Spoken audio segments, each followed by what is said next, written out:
ዛሬ ትኩረታችንን የምናደርገው ጫጩቶቻችሁን በእርባታ ወቅት እንዴት በአግባቡ መመገብ እንዳለባችሁ ይሆናል። ጫጩቶቹ ጤናማና ጠንካራ ሆነው እንዲያድጉ ማድረግ ይኖርብናል። የምግብ አስተዳደር በጥራትና በብዛት ላይ ማተኮር አለበት። አንድ አሳዳጊ ጫጩቶቹ ጥሩ እድገት ሲኖራቸውና በተገቢው ጊዜ ለገበያ ሲደርሱለት ጥሩ ትርፍ ያገኛል። ለመጀመሪያዎቹ 4 ሳምንታት የጫጩት መኖ ይጠቀሙ። ከዚያ በኋላ ወደ ማሳደጊያ መኖችን መሸጋገር ይችላሉ። ሁልጊዜ የመኖውን ጥራት ይፈትሹ። ሻጋታ፣ እርጥበት ወይም ተባይ መኖር የለበትም። ከፍተኛ ጥራት ያለው መኖ መጠቀም አስፈላጊ ነው። ይህም ጫጩቶቹ ጤናማና ጠንካራ እንዲሆኑ ያደርጋል። አንዳንድ ጊዜ አሳዳጊዎች ዋጋው ረከስ ያለ መኖ በመጠቀም ገንዘብ የሚያተርፉ ይመስላቸዋል። ነገር ግን ጫጩቶቹን ለመመገብ ብዙ መኖ ስለሚያስፈልጋቸው ለመኖ ብዙ ገንዘብ ያጠፋሉ።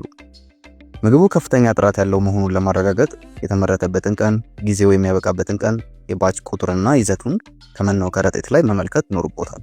አስቀድሞ የመመገቢያና መጠጫ ዕቃዎችን በተገቢው ርቀት ማስቀመጥና ማሰራጨት መጨናነቅ እንዳይፈጠር ያግዛል። ይህም ሁሉም ጫጩቶች ምግብና ውሃ በቀላሉ እንዲያገኙ ይረዳል። ለ50 ጫጩቶች አንድ መመገቢያና አንድ መጠጫ መጠቀም ይኖርቦታል።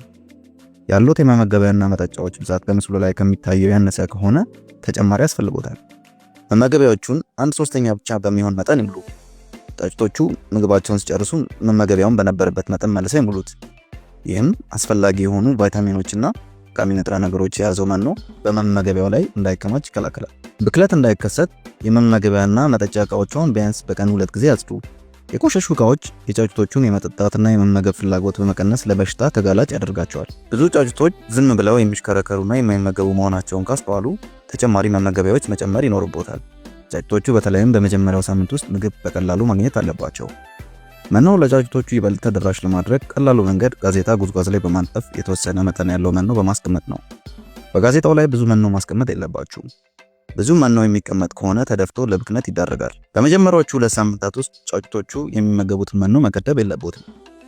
መኖ ተደራሽ ሲሆን የተሻለ እድገትና ተመሳሳይ መጠን ይኖራቸዋል።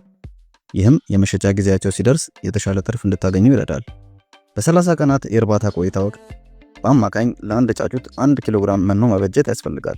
ጫጩቶቻችሁ ተመሳሳይ የሆነ እድገት እንዲኖራቸው ባላቸው የእድገት መጠን መሰረት ትልቅ፣ መካከለኛና ትንሽ አድርጎ መመደብ ያስፈልጋል። ይህ በሁለተኛው ሳምንት ውስጥ መጀመር ያለበትና የዕለት ተዕለት ተግባር ሊሆን ይገባል። ይህ ተግባር በጫጩቶች መካከል የሚኖረውን የምግብ ሽሚያ በመቀነስ አነስተኛ መጠን ያላቸውን ጫጩቶች ለመደገፍ ይረዳል። ጫጩቶቹን ባላቸው የእድገት መጠን የመመደብ ስራ የዕለት ተዕለት ተግባር ያድርጉ። በተጨማሪም በየሳምንቱ የሰውነት ክብደታቸውን መለካት ያስፈልጋል። ይህም እድገታቸውን ለመከታተልና በተገቢ መልኩ እያደጉ መሆናቸውን ለማረጋገጥ ይረዳል። ጫጩቶቹን በተገቢ መልኩ መመገብ ለተሻለ እድገትና ትርፋማነት ያበቃል። ስለተከታተሉ እናመሰግናለን። በቀጣይ ጤናማ ዶሮዎችን እንዴት ማሳደግ እንደሚቻል ተጨማሪ ምክር ለማግኘት ይከታተሉን።